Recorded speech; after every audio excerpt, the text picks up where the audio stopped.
ان چیزوں میں سے ہے جن کے ساتھ معاملہ کرنا جائز نہیں۔ سو جب مخالف کوئی موافق قول ظاہر کرے تو ہم اسے قبول کر لیں، اگرچہ ہمیں گمان ہو کہ وہ اس کا اعتقاد نہیں رکھتا ہے، مگر ہاں اگر اس کا عقیدہ جھوٹ کو جائز یا واجب سمجھنا ہو تو ہم احتیاط کے ساتھ قبول کریں گے، کیونکہ اسلام دنیا میں لوگوں کے ساتھ ان کے ظاہری حالات کے مطابق معاملہ کرتا ہے، اور جہاں تک باطنی معاملات کی بات ہے تو اللہ کے حوالے ہیں۔ 8واں ضابطہ نفس کے تزکیے سے بچنا۔ چنانچہ جب کسی مسئلے میں اختلاف ہو تو کوئی یہ اعتقاد نہ رکھے کہ وہی اس میں صواب پر ہے، غلطی کا احتمال نہیں، اور اس کا مخالف غلطی پر ہے، اس میں صواب کا احتمال نہیں۔ وہ کون ہے؟ شاعر کہتا ہے وہ کون ہے جس نے کبھی برا نہیں کیا ہے، وہ کون ہے جس کی صرف اچھائی ہو۔ پس تم اپنی پاکیزگی آپ بیان نہ کرو، وہی پرہیزگاروں کو خوب جانتا ہے۔ تو کیا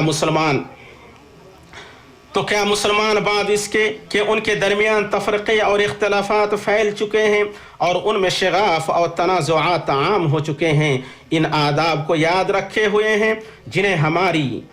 جنہیں ہماری روشن اسلامی شریعت لے کر آئی ہے۔ فرعی مسائل میں اختلاف حتمی طور پر تنازعات، اختلافات، الزامات اور مقاصد و نیات میں تہمت زنی کا سبب نہ بن پائے۔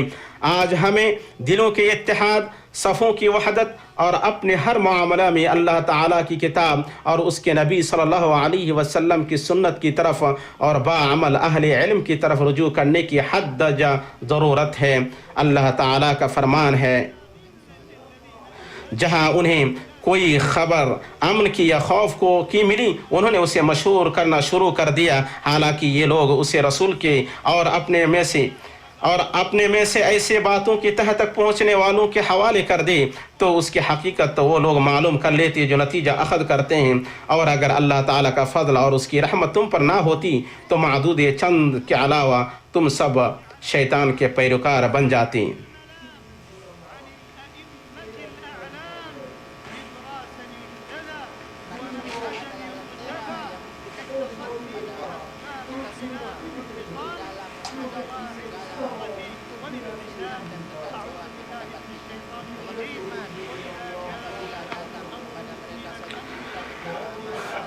اللہ تعالیٰ کا فرمان ہے، جہاں انہیں کوئی خبر امن کی یا خوف کی ملی انہوں نے اسے مشہور کرنا شروع کر دیا، حالانکہ اگر یہ لوگ اسے رسول کے اور اپنے میں سے ایسی باتوں کی تہ تک پہنچنے والوں کے حوالے کر دیتے تو اس کی حقیقت وہ لوگ معلوم کر لیتے جو نتیجہ اخذ کرتے ہیں، اور اگر اللہ کا فضل اور اس کی رحمت تم پر نہ ہوتی تو معدود چند کے علاوہ تم سب شیطان کے پیروکار بن جاتے۔ اللہ میرے لیے اور آپ کے لیے دونوں وحی میں برکت دے اور مجھے اور آپ کو سید ثقلین کے طریقے سے فائدہ پہنچائے۔ میں اپنی یہ بات کہہ رہا ہوں اور عظمت و جلال والے اللہ سے اپنے لیے، آپ کے لیے اور تمام مسلمانوں کے لیے ہر گناہ کی مغفرت طلب کرتا ہوں۔ آپ اس سے مغفرت طلب کریں اور اس کی بارگاہ میں توبہ کریں، بے شک وہ بڑا بخشنے والا مہربان ہے۔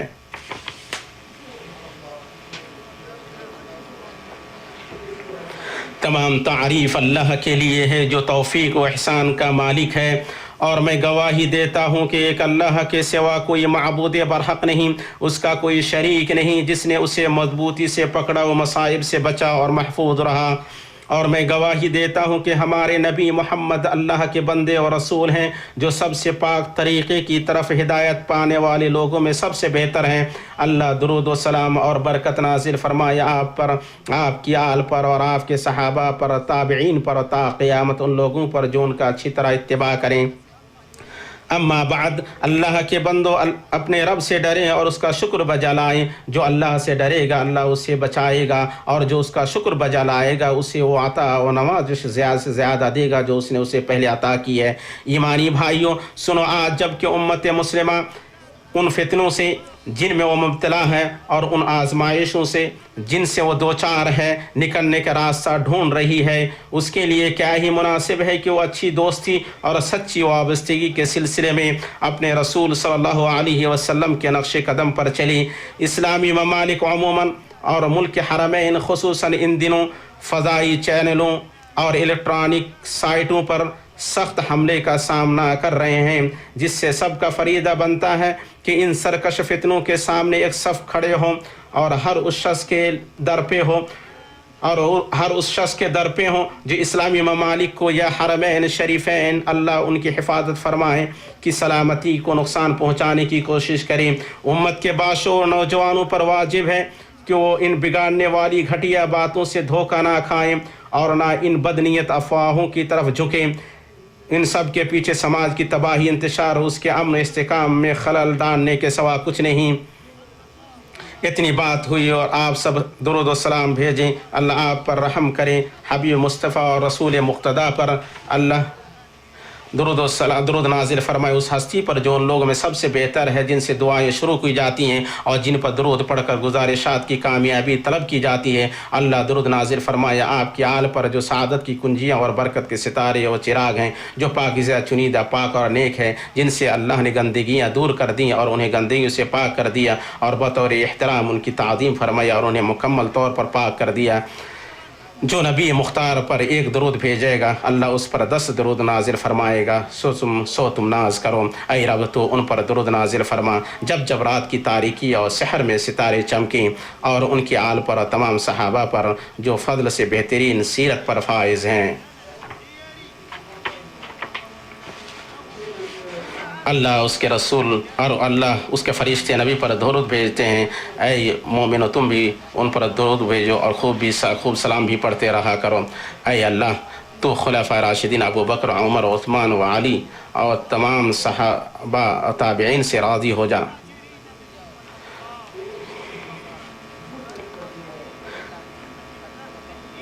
اے اللہ تو خلفائے راشدین اور ہدایت یافتہ اماموں سے راضی ہو جا، ابو بکر، عمر، عثمان و علی اور تمام صحابہ و تابعین سے اور امہات مؤمنین سے راضی ہو جا، اور تابعین سے راضی ہو جا، اور ان لوگوں سے راضی ہو جا جو تا قیامت ان کا اچھی طرح اتباع کریں، اور ان کے ساتھ ہم سے بھی اپنی رحمت سے تو راضی ہو جا۔ اے اللہ تو اسلام اور مسلمانوں کو غلبہ عطا فرما، اے اللہ تو اسلام اور مسلمانوں کو غلبہ عطا فرما۔ اے اللہ تو ہمیں ہمارے وطنوں میں امن عطا فرما۔ اے اللہ تو ہمارے اماموں اور سربراہوں کو توفیق عطا فرما اور ان کی اصلاح فرما۔ اے اللہ تو ہمارے سربراہ کو ایسے کام کی توفیق عطا فرما جو تجھے پسند ہو، تو سے راضی ہو۔ اے اللہ تو انہیں نیکی اور تقوی کے کام پر لگا دے۔ اے اللہ تو حق پر ان کی تائید فرما۔ اے اللہ تو انہیں اس کام کی توفیق عطا فرما جس میں مسلمانوں کی صلاح ہو اور اس میں شہروں اور بندوں کی بھلائی ہو، یا حی یا قیوم۔ اے اللہ تو ہر جگہ مسلمانوں کے حالات سدھار دے۔ اے اللہ تو ان کی سربراہی ایسے لوگوں کو عطا فرما جو ان میں سب سے بہتر ہو، یا حی یا قیوم برحمتک نستغیث۔ اے اللہ تیری رحمت سے ہم تیری مدد طلب کرتے ہیں۔ اے اللہ تو فلسطین میں ہمارے بھائیوں کی مدد فرما، بلاد شام میں ہمارے بھائیوں کی مدد فرما۔ اے اللہ تو مسجد اقصیٰ کو بچا لے، اے اللہ تو مسجد اقصیٰ کو بچا لے۔ اے اللہ تو مسجد اقصیٰ کو ظلم کرنے والے، ناجائز قبضہ کرنے والوں سے بچا لے۔ اے اللہ تو بلاد شام میں ہمارے بھائیوں کی مدد فرما۔ اے اللہ تو عراق، یمن میں ہمارے بھائیوں کے حالات سدھار دے۔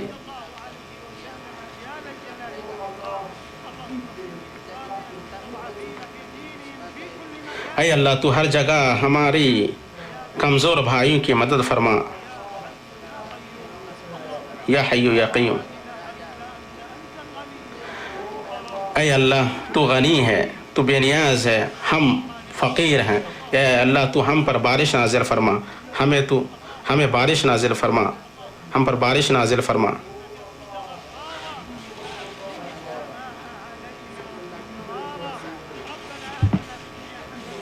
اے اللہ تو اس دنیا میں ہمیں بھلائی عطا فرما اور آخرت میں بھلائی عطا فرما اور آگ کے عذاب سے ہمیں بچا لے۔ اے اللہ تو ہمیں معاف فرما، ہماری توبہ قبول فرما۔